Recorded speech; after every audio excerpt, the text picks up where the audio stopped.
This is the second part of the history of Thanksgiving. Part two is going to talk about the Mayflower all the way up and through King Philip's War. Now, on the Mayflower, the book Lies My Teachers Told Me, which is written by James Lowen, cites that 35 of the 102 aboard the Mayflower were actually religious separatists. That means that the remaining part of the Mayflower inhabitants would have been individuals looking to gain economic wealth, who might have been servants to others that were on the ship or crew members. But the idea that all of those aboard the Mayflower were these religious separatists isn't true, even though we'll use the word pilgrim to describe all 102 individuals. Now, they arrive off the coast of Massachusetts in December of 1620, and given the harshness of Massachusetts winters, that was a pretty rough situation. In fact, about 50% of those who had originally left England on the Mayflower ended up dying due to starvation and other illness. Those who did survive largely did so by consuming the remaining resources from a village that had been abandoned due to a large disease outbreak just a few years earlier. Now, in the spring of 1621, those pilgrims who were on the Mayflower come ashore. On March 17th, according to records of those who were keeping track on the pilgrim side, a person named Samoset makes first contact. Now, Samoset knew English. He is an Abenaki Native American who is believed to have been an ally to Massasoit, who came down to assist with some of this discussion and or treaty making. On March 22nd, a few days later, Samoset, as well as an individual named Tisquantum, who's also known as Squanto, arrived in Plymouth. Now, Tisquantum is fluent in English, and after Samoset and Tisquantum speak with the pilgrims for a few hours, Massasoit shows up with warriors who are armed, alarming the pilgrims. And just know that that's the title that's preferred by the Society of the Mayflower Descendants, which is why we're using that in this film as opposed to Puritan or Separatist or even sometimes Englishman. Now, the two sides, the Wampanoag and the Pilgrims, do form an alliance. Now, for the English, it is basically the starvation and lack of resources that drives their need for an alliance. For the Wampanoag, they're ruined by illness, and the issue that they're truly having is that the Narragansett have been a traditional enemy of theirs, and the Narragansett, due to that enemy status, didn't get hit as hard due to lack of trade routes by the same illness that almost wiped out the Wampanoag entirely. So the fear among the Wampanoag is if we don't ally with these Englishmen, we may not have the manpower to resist an attack by the Narragansett. Also, the Wampanoag have trade interests because of their location. They can often take English goods, trade them westward to tribes who are further inland, and vice versa, take goods from further inland and trade them eastward with the English, French, and others.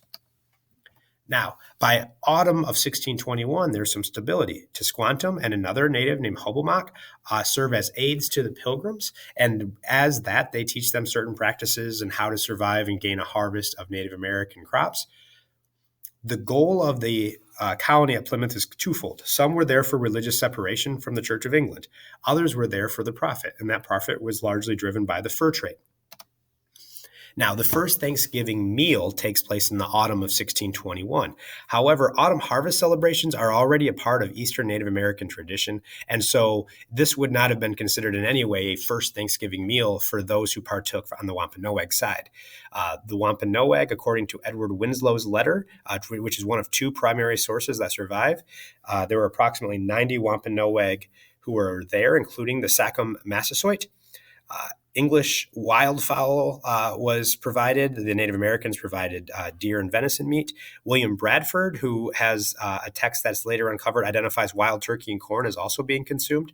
According to the Plymouth, and that's an intentional spelling based on Bradford's work, but the Plymouth Plantation Foodways culinarian Kathleen Wall is cited in the Smithsonian article as saying that goose or duck would have been also probable wildfowl of choice. Shellfish would have been abundant on the East Coast, and they would have been part of this meal, as chestnuts and walnuts as well. The idea that potatoes, even though they were an American type of crop, would have been native to South America and not present in New England at this time period. Now, the end of Tisquantum, just to kind of wrap up the story, Tisquantum attempted to get the Wampanoag to turn on Massasoit, which was unsuccessful. And in spring of 1622, Tisquantum leaves for trade, and immediately upon leaving, a survivor of the Pawtuxet falsely claims that these Narragansett and Massasoit have actually combined forces, and they're planning to attack Plymouth. Plymouth with William Bradford, sends out an individual to go see if that is true, and they said that nope, Massasoit seems all is quiet in that village. And so William Bradford, not very happy with this, but needing Tisquantum, decides to protect him because Massasoit, hence the treason, wants Tisquantum executed. Because William Bradford does refuse to give up Tisquantum, trade between the Wampanoag and the Pilgrims does not take place. And while Tisquantum is out seeking new alliances, he dies suddenly of disease. So that brings us to the last part, which is the end of the Wampanoag and English peace. So the population of Massachusetts continues to grow on the English side during the 1600s. Massasoit maintains peace, at first out of necessity, and then because the English became too strong for him to resist in their increased population. In 1675, King Philip's War takes place. Metacom, who is the son of Massasoit, leads a rebellion trying to remove English from the region. The brutal fighting that saw both sides destroying villages, killing civilians, including women and children, ends up ending in an English victory. And with that English victory, the Native Americans who did survive either moved north into Maine and into Canada to live with the Abenaki, or go into hiding in that region or move westward.